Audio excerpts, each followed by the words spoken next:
In today's video, we're in Hong Kong International Airport, being absolutely spoiled rotten. Mince pies, bathtubs, and possibly the best first class product in the world. Join us as we fly Cathay Pacific on board their Boeing 777 to London.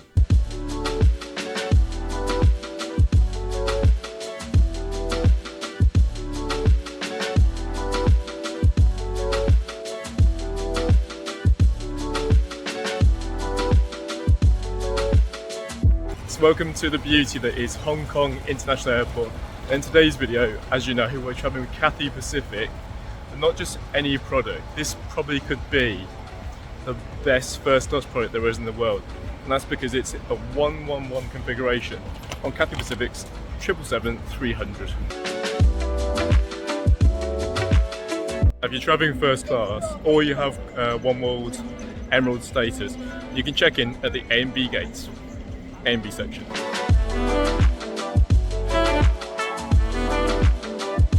So check-in was a really easy experience. No queue, marble counters, really beautiful process. I've checked in slightly early because you can check the bag in anytime during the same day as departure. But I'm going to go into town for a bit, so I'll see you later.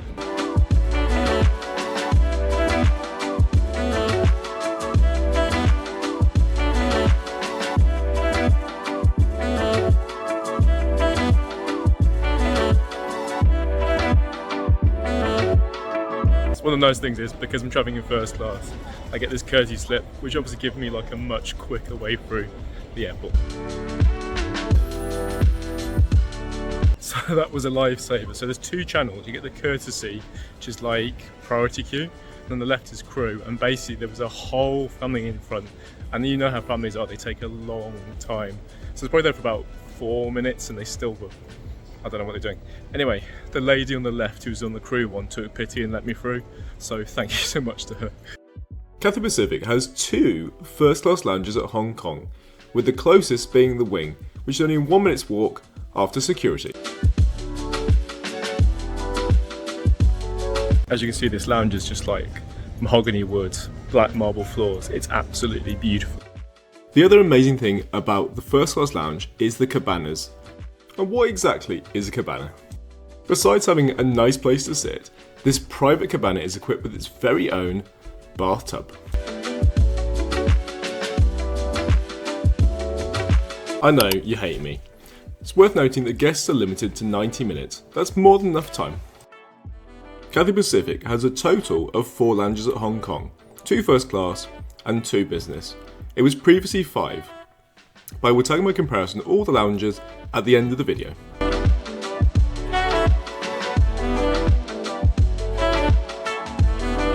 So if you want to see a comparison of the lounges at Hong Kong, there is one on the channel. We'll also put it on the end of the video. I'm now going to go to the other first class lounge, which I haven't been to in about 4 years, because with COVID obviously in full swing, all the lounges here closed down, and they came back sort of one by one, but it was really slow. So this was the last one to open. I'll do a separate video for that. Otherwise, we're heading to the flight.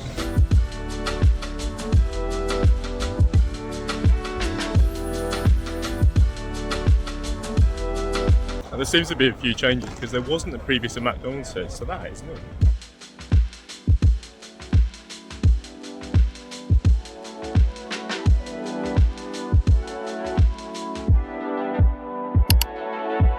If you've seen something you like on the video, it's near gate 27.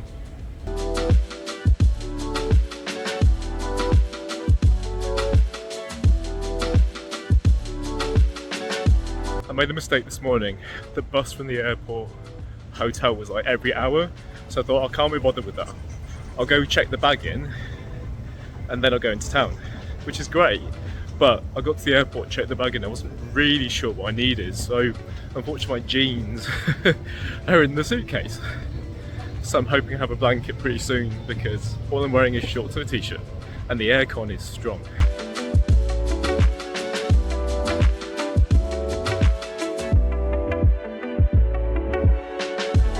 After trying to stay warm, it was nearly time to board. Let's take a look at today's journey. Today's flight, Charlie X-Ray 251, will take approximately 14 hours, which is fine by me, heading north into China over Azerbaijan, Hungary, and finally touching down to London after covering a distance of 5,973 miles.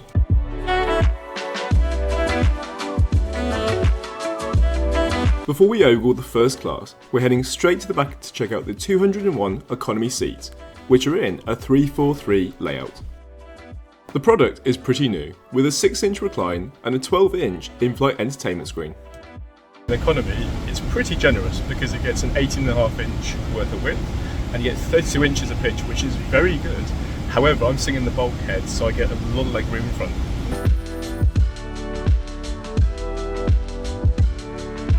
So moving forwards to premium economy, and again, so generous in terms of space. It's 38 inches of pitch. That's from the back of the seat in front to the front of mine. And also, I've forgotten the width. I'll have to put the one. But again, bulkhead seats get so much space. You want to make sure you're in rows 31, C and A. In total, the 777 has 34 premium economy seats. And unless you're travelling as a family of 4, you're going to want to avoid the middle rows. Now as for the business class, I'm no stranger to this product. I've done this a few times for Amsterdam. It's slightly different on the 777. I think it's actually bigger, so you get more space, but it is a beautiful product and I highly recommend it. Business class has a total of 45 seats. It's a really popular product, also used by American Airlines and plenty of other airlines. Every seat benefits from direct aisle access. We'll even tag the review of this product on the end of the video. But now it's time for the reason you came.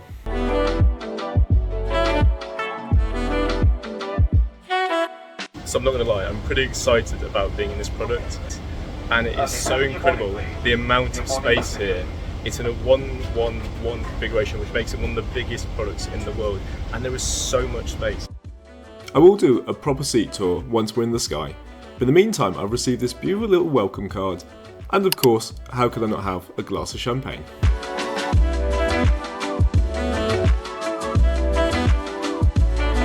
So I've not heard of the brand Rare before. This is pretty good though. It doesn't hit you back in the throat. It's a nice bubble. It's also a little bit like cider. The product is so overwhelmingly incredible, and the amazing cabin crew, more on that later, have handed me an amenity kit, a selection of mixed nuts, and a hot towel. Before the excitement of takeoff, I'm glued to the window until the safety demonstration comes on.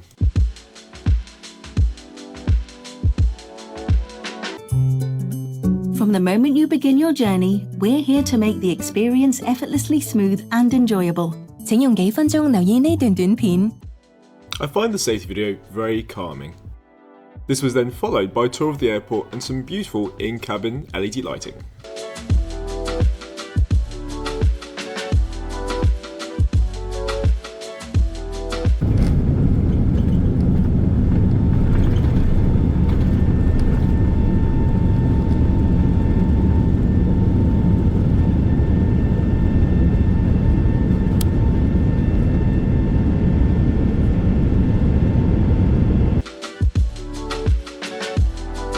The takeoff was made even more magical with a view over central Hong Kong, something I've only seen once before in the daytime.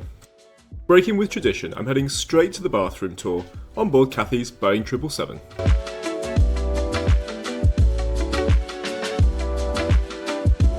I'm going to say it, this is probably the nicest bathroom I've been on a Boeing plane, 777. And there is so much space in here.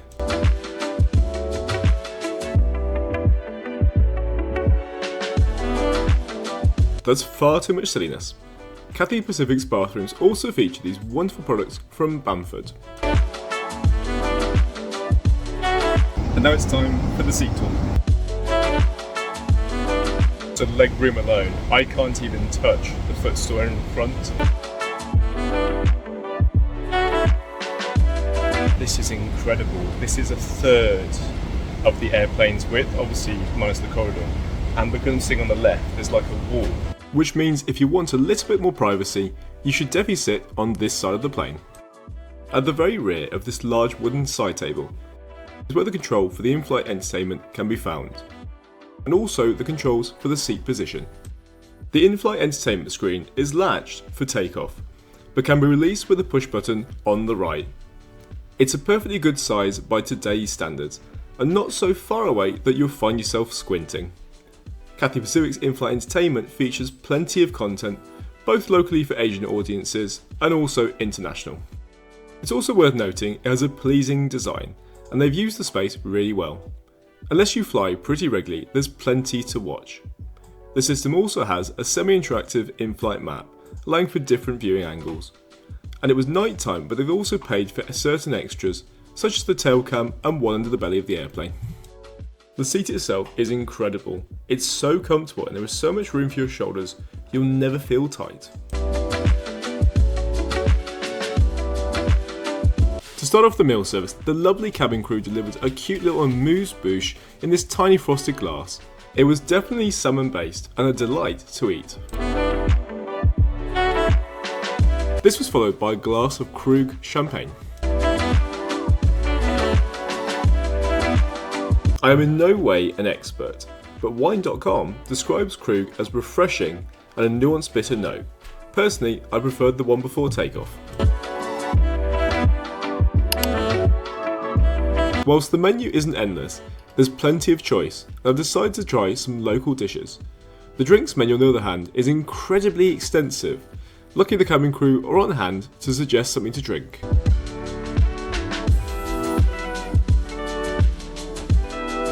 The tray table is hidden in the side, and is pretty hefty.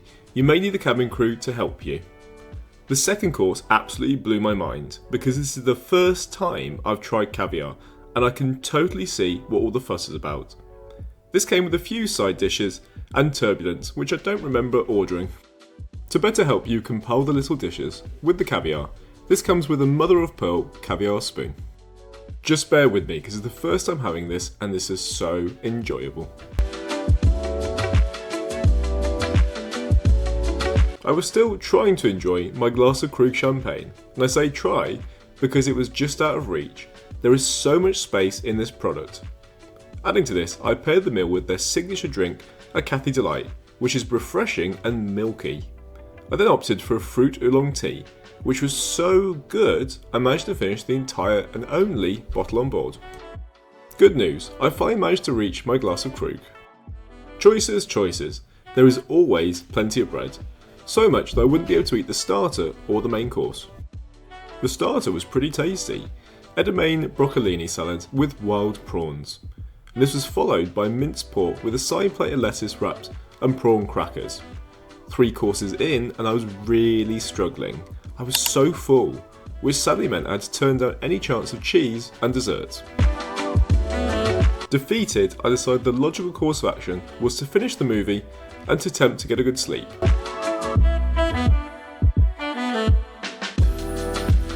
If you wake up peckish, remember this is a 14-hour flight. You can either take a look in the menu, ooh, a yummy burger, or as I did, head towards the snack bar at the back.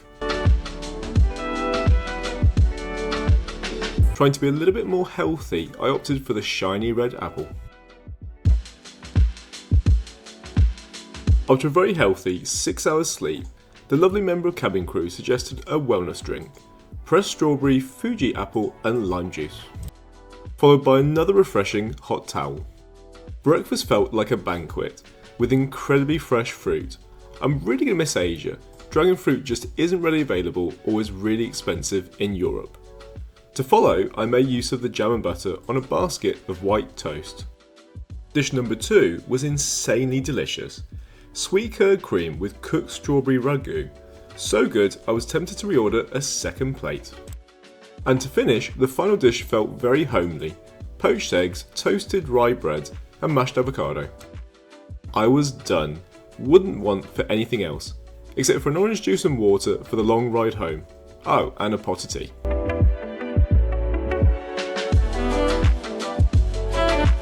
The lighting was then set for our approach into London Heathrow. I'm so sad. Does this really have to come to an end? The last thing to discuss is how much did this flight actually cost me? A quick search of Cathay Pacific's website reveals that the earlier departure cost a staggering 69,000 Hong Kong dollars. And for the departure I'm on today, That goes up to 100,000. Ooh, ouch.